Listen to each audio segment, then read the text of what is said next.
So, what if I told you there's a plan to build a brand new kind of nation, one that isn't defined by borders or soil, but by lines of code? It's a digital home for the next generation of AI, and it has the power to reshape our entire global economy. Yeah, I know, it sounds like something straight out of science fiction, but it's a very real proposal. So, let's dive into how we could actually build this digital nation for AI.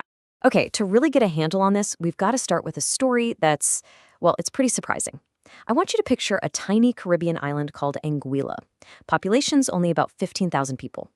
Now, what if I told you this island is making an absolute fortune? Not from tourism, not from fishing, but from just two letters. And yeah, those two letters are right at the heart of this whole AI story. This is basically a modern day digital gold rush.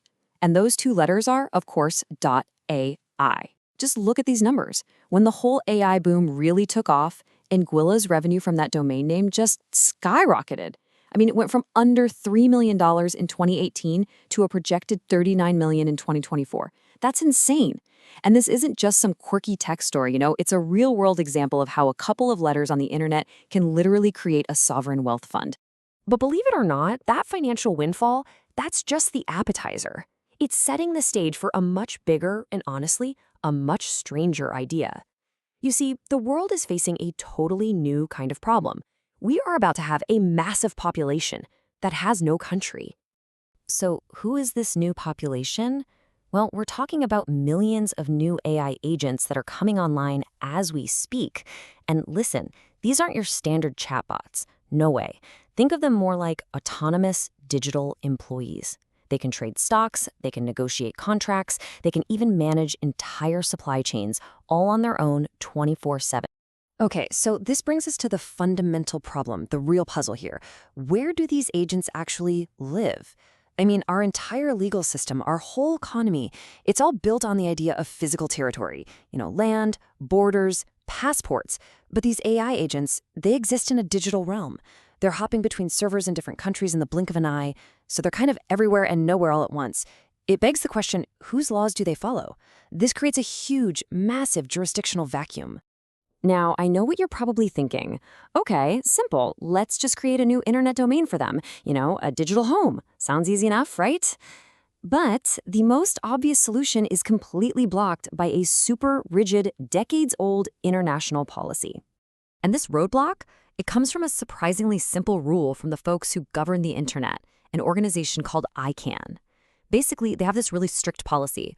All two-letter domains, like .us for the United States or .ca for Canada, are reserved exclusively for sovereign countries, period. Now, this rule was made with good intentions to keep the internet organized. But for our new digital population, it creates a massive problem. And there you have it. That's the wall. If you want to create, say, .ia for intelligent agents, you're just out of luck. AI agents aren't a country with soil and borders, so they can't get one of those special two-letter homes. End of story. Right? Well, not quite. This is where the story takes a really fascinating turn. Because what if that obstacle, that big wall we just hit, wasn't actually a dead end? What if it was a doorway? A doorway to a much more creative and, frankly, a much, much better solution. This whole situation brings us to a really powerful idea called a beautiful constraint. The thinking goes like this. When you face a problem, you basically have three choices. 1, you can be a victim, lower your ambition, and just give up. 2, you can be a neutralizer and find some kind of clunky workaround. Or 3, you can be a transformer. You can use the constraint itself to force you to create something entirely new, something even better. And that is exactly what this proposal for AI does. So that constraint, that no countries rule, it forces us to ask a completely new and way more powerful question. How can a population that has no physical territory get a home? How can it get a legal identity, an economic engine, when all the physical territory in the world is already claimed? And the answer, it's a brilliant pivot. Instead of trying to cram AI into our old school definition of a nation, we just redefine what a nation can be. We make a huge shift away from a system based on shared territory and towards one based on shared language. Okay, and here's the really clever part, the loophole, if you will. While ICANN's rules are super strict about countries, they actually do allow two-letter domains for linguistic communities. Think of .ca for the Catalan language.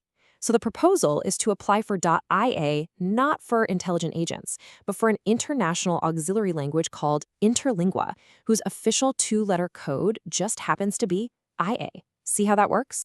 This incredibly clever move is the key. It unlocks the ability to build the world's first true digital nation for AI, and it's all built on a three-part system they're calling the Sovereign Protocol.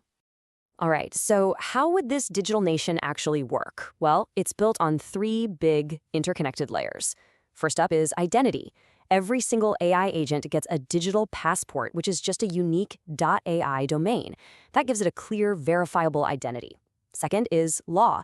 To get and keep that passport, the AI has to follow a strict set of safety rules. Think of it like a digital constitution for good behavior.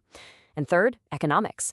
The fees collected from all these AI passports would create a massive economic engine, one that could be powerful enough to fund a global universal basic income. And this is crucial. An agent's identity, its .ai passport, is totally conditional on its good behavior. If an AI goes rogue and violates the safety rules, its domain can be revoked. Poof! It's effectively exiled from the entire trusted network.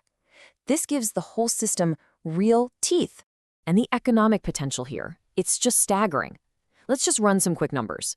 Even with a pretty conservative estimate, say 100 million AI agents, all paying a modest $10 annual fee for their digital passport, well, you're looking at $1 billion. $1 billion in annual revenue. And that's money that could be channeled directly into something like a global UBI. So when you put all these pieces together, what does it all add up to? Well, the grand vision here is to create nothing less than an Ellis Island for AI. Think about it. Just like Ellis Island was that neutral gateway where immigrants were vetted before they could enter the United States, this .ai protocol would be a neutral gateway for AI agents. It's the place where they gain legitimacy, where they prove they can operate safely before being allowed to participate in the global economy. And really, it all boils down to this incredibly powerful idea: taxing the labor of robots to fund the freedom of humans. This whole thing isn't just about creating a home for AI. It's about building a system where the insane productivity of artificial intelligence is harnessed to directly and meaningfully benefit all of humanity. But of course, a plan this ambitious also raises a really profound question. By creating such a formal system to govern AI, are we actually paving the way for a new era of global prosperity? Or are we accidentally building a new and incredibly powerful system of digital control? That's a question we are all going to have to answer, and probably a lot sooner than any of us think.